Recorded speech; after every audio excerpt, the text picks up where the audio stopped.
Tirupati sitting MLA TTD chairman Bhumana Karunakar రెడ్డిపై సంచలన ఆరోపణలు చేశారు. తిరుపతి అసెంబ్లీ నియోజకవర్గం ఎన్డీఏ కూటమి ఉమ్మడి అభ్యర్థి ఆరణి శ్రీనివాసులు భూమాన కరుణాకర్ రెడ్డి దౌర్జన్యాలకు పాల్పడుతూ అక్రమంగా కోట్లాది రూపాయలు సంపాదించారని ఆరోపించారు.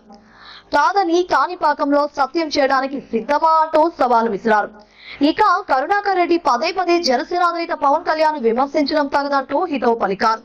మరోవైపు ఎన్నికల్లో తన కుమారుణ్ణి గెలిపించుకోవడం కోసం భూమాన కరుణాకర్ రెడ్డి పలు అక్రమాలకు పాల్పడ్డారని విమర్శలు గుప్పించారు శ్రీనివాసులు.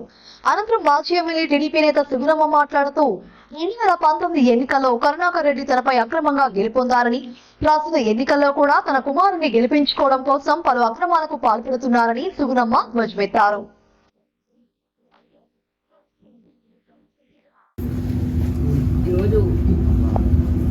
తిరుపతి నగరంలో నిన్నటి రోజున మే 13వ తారీఖున జరగబోయేటువంటి శాసన ఎన్నికల్లో మన అన్న ఆరణి శ్రీనివాసులు గారు పొత్తుల్లో భాగంగా కూటమి అభ్యర్థిగా జనసేన అభ్యర్థిగా పోటీ చేస్తున్నారు. గాజు గ్లాస్ గుర్తు పైన మరి ప్రచారం చేస్తుంటే కూడా ఈ రోజున ఎన్నో అడ్డంకులు సృష్టించి దౌర్జన్యాలు చేసి ప్రచారానికి కూడా మరి రౌడీజాన్ని తీసుకొచ్చి అడ్డుపడింది ఎవరు నేను ప్రశ్నిస్తున్నాను.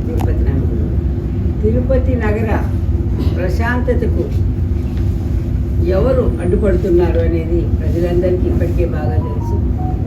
మరి గతం తీసుకుంటే తిరుపతి నగరంలో మరి కరుణాకర్ రెడ్డి గారు ఎందుకు అంత చెడ్డ పేరు తెచ్చుకున్నారు, ఎందుకు మరి ఇప్పుడు ఎలక్షన్లో కూడా మెజార్టీతో గెలవలేకపోతున్నారు అంటే దానికి మా కుటుంబమే సాక్షి. ఆ రోజుల్లో 1999లో కానివ్వండి వెంకటరమణ గారు మరి ఎమ్మెల్యేగా నిలబడినారు. తర్వాత ఆయన మరి దౌర్జన్యంగా భూతగాదాల్లో కిడ్నాప్ చేయడం జరిగింది. ఆ రోజునే మరి ఈ తిరుపతి నగరంలో కడప సంస్కృతికి అడ్డుపడాలి అని ఆ రోజు మరి ఎమ్మెల్యేగా ఉన్నటువంటి రామిరెడ్డి గారు, మన చంద్రబాబు నాయుడు గారు కూడా అందరూ అఖిలపక్షం కలిసి ఆ రోజున తిరుపతి నగర బంద్కు పిలుపునిచ్చి ఆ రోజునే ఆయన బుద్ధి చెప్పడం జరిగింది. ఆ విధంగా మరి అప్పటి నుంచి కూడా ఆయన అహంభావపూరిత పరిపాలన కానివ్వండి, క్యారెక్టరే అహంభావపూరితం. ఎవరు అడిగినా కూడా చెప్తూ ఉంటారు. ప్రతి ఒక్కరు కూడా అతన్ని కలిసిన వాళ్ళు కానీ, అతని పార్టీల వాళ్ళు కానీ, ప్రజలు కానీ. దానివల్ల ఈరోజు ఇప్పటికి కూడా అదే అహంభావపూరిత ధోరణితో ఆయన ఎక్కడ మాట్లాడినా, ఎవరితో మాట్లాడినా కూడా అదే వెలుపలికి వస్తుంది. కానీ నేను మారినాను, నేను సౌమ్యుడయ్యాను, నేను మంచివాడిని అయ్యానని కూడా లాస్ట్ టైం ఎలక్షన్స్లో కూడా చెప్పడం జరిగింది. కానీ అది ఎక్కడ కానీ కనిపించలేదు. మరి ఈ రోజున తన కొడుకుని అభ్యర్థిగా తను మరి ప్రస్తుత ఎమ్మెల్యేగా ఉన్నారు. ఎలాగా శాసనసభలో మరి పోటీ పడి ఏ విధంగా మరి లాస్ట్ వరకు కూడా నేను 3000 మెజార్టీతోనే వస్తున్నా 13 రౌండ్లలో కూడా. మరి అప్పుడు ఇంకా రాష్ట్రమంతా వచ్చింది అని చెప్పి నువ్వు ఓర్చుకోలేక నువ్వు సిగ్గుతో మరి ఎవరి కాళ్ళు పట్టుకోనో విజయం ప్రకటించుకోవడం జరిగింది. పోస్టల్ బ్యాలెట్లతోనే, కేవలం పోస్టల్ బ్యాలెట్లు తారుమారు చేసి నువ్వు గెలుపొందడం జరిగింది. వాస్తవమా కాదా? జగన్మోహన్ రెడ్డి గారు